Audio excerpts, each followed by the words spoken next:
देर रात खुली खिड़कियों के पल्ले हवा के धक्कों से मानो अभी टूट फिरेंगे। बिजली की कड़कड़ाहट से जैसे उनके शीशों में दरार पड़ने को है। रात के अंधेरे में हवा के जोर से खिड़की का सफेद पर्दा बिस्तर पर चित पड़ी समीक्षा के ऊपर किसी कफन की तरह लहरा रहा है। बाहर के खराब मौसम और बिजली की कड़कड़ाहट से उसकी नींद उचटने लगी।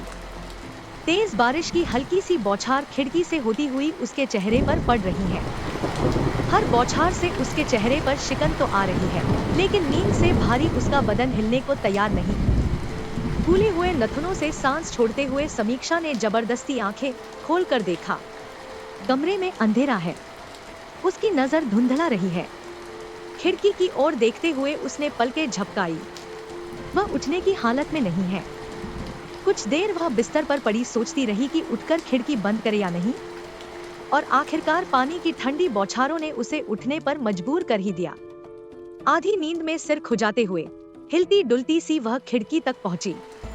उसके पल्लों को अंदर खींचकर जैसे ही बिस्तर की तरफ वापस पलटी, लड़खड़ाकर पीछे दीवार से टिक गई।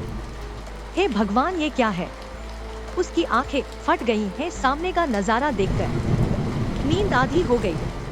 वह अब तक बिस्तर पर है, उसी तरह नींद में बेहोश सी, और उसके बिस्तर के आसपास का नजारा उसके कमरे का नहीं बल्कि उसी अंधेरी गुफा का है। It's not possible. घबराहट भरी गहरी सांसें छोड़ते हुए वह बड़बड़ाई और फिर तुरंत आईने के सामने पहुंची। कौपते हुए हाथों को अपने चेहरे पर फेरकर उसने खुद के वजूद को यहाँ महसूस किया। मैं तो यहाँ हूँ। तो फिर अचानक करकर की धीमी कड़कड़ाहट ने उसके कानों पर कंपन की, जैसे कोई सूखी लकड़ियों को मरोड़ रहा हो। ठीक उसके पीछे आईने को करीब से देखती उसकी दहशत भरी पुतलियां आहिस्ता से उस आवाज की दिशा में घूमने लगी जो उसके बिस्तर की तरफ से आ रही है। 1.5 मीटर दूर बिस्तर पर लाश की तरह पड़े उसके बदन में कुछ हरकत हो रही है।